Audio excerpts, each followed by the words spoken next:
Sejam bem-vindos ao Gestão de Resultados e o tema é trabalho em equipe. Como construir uma equipe de sucesso e por que é importante você ter uma equipe para fazer a tua empresa crescer ainda mais, né? Isso mesmo. O trabalho individual, né, é muito importante, mas quando a equipe está engajada, quando esse trabalho é bem feito aí, com certeza os resultados vão ser muito melhores. Então, fica com a gente que é sobre isso que a gente vai falar.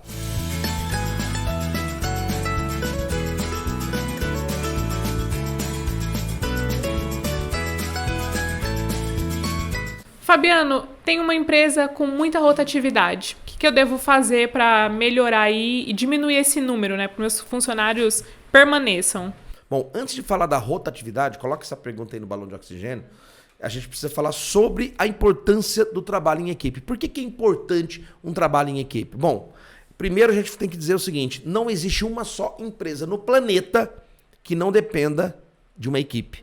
Todas as empresas precisam de gente e todas as empresas precisam de uma equipe. Todos os negócios são feitos de pessoas. Empresa não é feita de CNPJ, de estrutura, de tecnologia, de computador. Não, empresa é feita de gente. É gente que gera resultado, é gente que toma decisão, é gente que monta estratégia, é gente que compra, é gente que vende. Logo, se você não entende de gente, você não entende de negócio. Beleza? Então, não existe um negócio que depende só de uma única pessoa. Esquece. Todas as grandes empresas, todos os grandes negócios, eles são dependentes de uma equipe. Então, construir uma equipe é algo necessário para você ter um negócio de sucesso. Uhum. E a rotatividade? Bom, posto isto, aí nós vamos dizer o seguinte: por que construir uma equipe é um desafio e por que a rotatividade é também um grande desafio, ou vencer a rotatividade? A pergunta é: rotatividade é o ato das pessoas entrarem e ir embora. Então, nós temos que perguntar por que elas estão indo embora da empresa. E existe uma pesquisa que fala dos 4 elementos que mais retém as pessoas dentro de uma empresa. Sabe qual é o fator número 1 que faz com que as pessoas queiram permanecer numa empresa? Não, compartilha aqui com a gente. Não é o salário. Eita! É o quanto as pessoas entendem que elas estão se desenvolvendo dentro de uma empresa. Olha só. É o quanto as pessoas conseguem ver e enxergar que elas estão se desenvolvendo intelectualmente. Segundo, é como elas são tratadas na empresa. Importantíssimo. Terceiro, tem a ver com a cultura de gestão, plano de cargos, carreiras e salários. E quarto, aí sim, remuneração. Entendeu? É lógico que tem pessoas que mudam de cargo, mudam de empresa, vão embora da empresa, às vezes por uma questão salarial. Só que só o salário não se sustenta. Se ela vai para uma empresa que paga bem, mas o ambiente é ruim, ela é tratada mal, ela não vai permanecer lá. Então as pessoas vão embora da empresa porque a cultura de gestão é ruim. Então, às vezes a pessoa fala assim: a minha rotatividade é alta. Não é a rotatividade que é alta, é a cultura de gestão da tua empresa que é ruim. Por isso que as pessoas estão indo embora, porque elas não veem perspectiva. Elas não, por exemplo, uma das coisas que fazem com que as pessoas vão embora da empresa é o fato da empresa não ter um plano de carreira. Ou seja, as pessoas não conseguem saber se ali é um bom lugar para elas construírem uma carreira. Então, como ela não tem expectativa ou perspectiva, não está claro qual é a rota, as pessoas vão embora. Sim, elas não criam um vínculo, né? E rotatividade é caro. Por que rotatividade é caro? Porque o caro não é o ato de você ter que fazer o acerto trabalhista, as rescisões trabalhistas. Não é isso. Tem a ver com a curva de aprendizado. Então, quando você troca um funcionário e vem um novo, até aquele funcionário aprender aquela função, performar, a pergunta é o quanto aquele colaborador mal treinado, ou novato, ou inexperiente, deixa de produzir ou de faturar. Então, o que é caro na rotatividade não não são as verbas rescisórias, mas sim o que a empresa deixa de produzir porque tem um júnior ali naquela função, entendeu? Olha só, né? O quanto é importante tomar cuidado, né? E estar atento para diminuir a rotatividade dentro das empresas. Exatamente. E como que eu consigo gerar mais responsabilidade, né? Gerar mais comprometimento do meu funcionário dentro da empresa? Bom, como é que você traz as pessoas para o comprometimento? Trazendo eles para participar da construção, entendeu? Então, compartilhando responsabilidade. Ninguém cresce na sua área de atuação em responsabilidade se você não confiar nas pessoas. Você precisa confiar em gente, ok?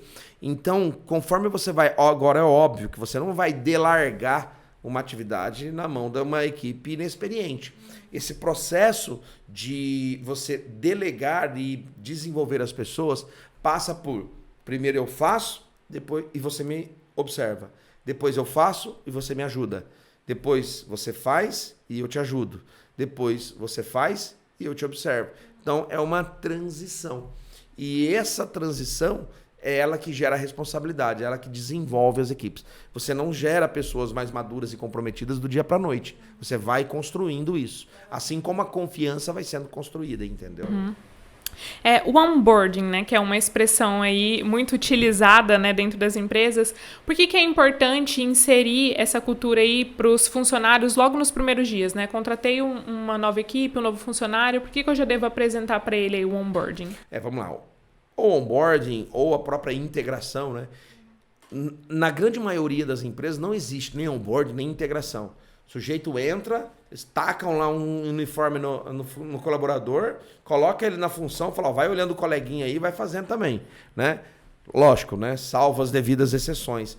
Mas essa integração ela é muito importante. Recentemente eu visitei um dos 5 maiores varejistas da América Latina, uma empresa que inclusive eu fui executivo, e existe um departamento lá que é um departamento B2B, onde essa empresa compra e vende produtos para outras empresas, né? Então ela atua, essa unidade de negócio atua como distribuidora. Quando a pessoa entra nessa função, ela fica 30 dias só sendo treinadas, né? Só sendo treinada para antes dela ir realmente pro front de vendas. Por quê? Porque existe toda uma questão tributária, existe toda uma questão de conhecimento de produto, de processo. Ok? Então, na verdade, ela fica 30 dias só fazendo onboarding, né? Só sendo treinada, entendendo a cultura da empresa, para depois ela começar a performar. Muitas vezes as empresas elas atropelam esse processo. Treinam mal ou não treinam, não fazem esse onboarding, já coloca a pessoa no front, isso gera retrabalho, retrabalho é custo, retrabalho é dinheiro. O dinheiro mais mal gasto é o dinheiro que não deveria ter sido gasto. Tem a ver com desperdício de tempo. Então, um produto, um serviço que você precisa ter retrabalho para fazê-lo, né? O retrabalho é algo que não deveria existir, porque você está pagando 2 vezes para fazer a mesma coisa. Então, quando você não tem esse onboarding, essa integração dos colaboradores, você vai muito no erro e tentativa. Isso custa. O problema é que as pessoas acham, né? Os empresários acham que treinar é muito caro. Experimente manter uma equipe sem treinar, então, para você ver o que é caro. Quanto custa? O preço da ineficiência é muito mais caro do que o que se investe em treinamento e desenvolvimento. Que legal, né? Ou seja, 30 dias aí, né, de treinamento, na verdade a empresa estava ganhando, né, e não perdendo, porque já vai entrar ali um colaborador treinado, capacitado, conhecendo realmente a base ali da empresa. Muito importante. Como que eu devo montar um plano de cargos e salários? É importante, né, na parte do trabalho de equipe? Isso gera reflete diretamente? Reflete muito. Quando você monta um plano de cargos, carreiras e salário, isso reflete diretamente na retenção de talentos dentro da empresa. Por quê? Porque as pessoas elas começam a ter perspectiva acerca de qual é a trajetória que elas devem seguir para construir uma carreira dentro da empresa.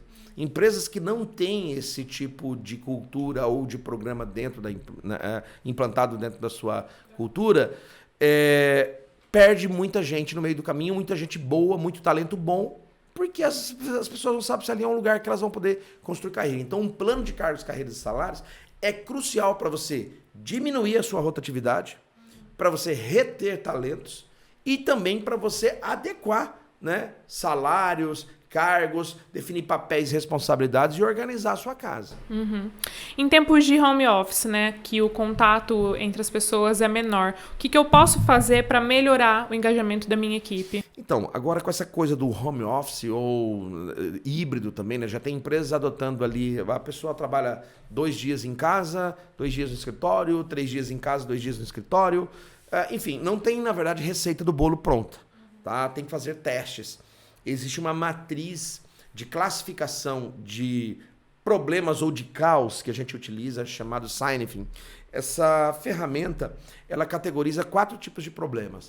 O primeiro problema é um problema simples, cujas respostas e a solução está em ferramentas e processo. Existe o problema complicado, cuja resposta e a solução está na mão de especialistas. Então, para você resolver aquele problema, você precisa de um especialista. Não é qualquer um, não é um mero processo, ok? Existem os problemas complexos, que são aqueles problemas que não têm histórico, que são aqueles desafios que não têm precedentes. E aí, o reduto da solução são os pequenos testes. O que nós estamos vivendo agora é exatamente um problema complexo no que diz respeito a essa questão do home office, do engajamento ou não engajamento. Porque a economia moderna nunca passou ou nunca tinha passado por uma pandemia. Então nós não tínhamos precedentes. Então foi a primeira vez da história moderna que a gente colocou todo mundo para trabalhar em casa, em home office. Até porque a tecnologia permitiu isso. Né? Então nós não tínhamos histórico. E problemas complexos requer o quê? Teste. Então tem que testar. Tem negócio que vai muito bem no home office, tem negócio que não vai bem no home office.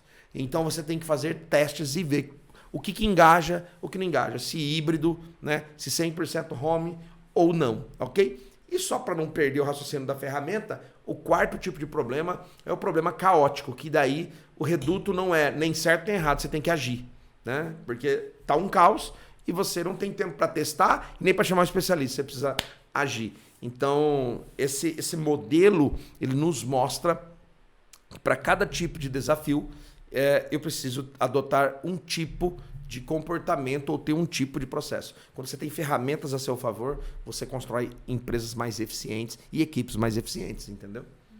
Como que o Power OKR pode ajudar no desempenho das equipes? Melhorar o engajamento, fazer com que flua melhor ali o trabalho em equipe? O Power OKR, ele ajuda diretamente a melhora do desenvolvimento das equipes e no engajamento.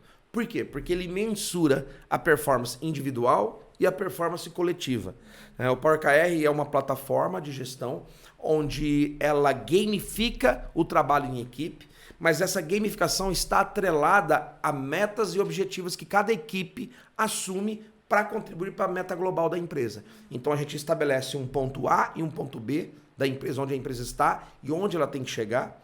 Essa meta é desdobrada em metas setoriais, comercial, financeiro, marketing, logística, P&D, desenvolvimento. Cada departamento assume um pedaço daquela meta. Então, se a meta é faturamento com resultado líquido, a meta global, vai ter departamento que vai olhar para faturamento e vai ter departamento que vai olhar para resultado líquido. Então, cada departamento assume um pedaço. Essas metas departamentais são desdobradas em planos de ações, que a gente chama dentro do Power OKR de ações estratégicas.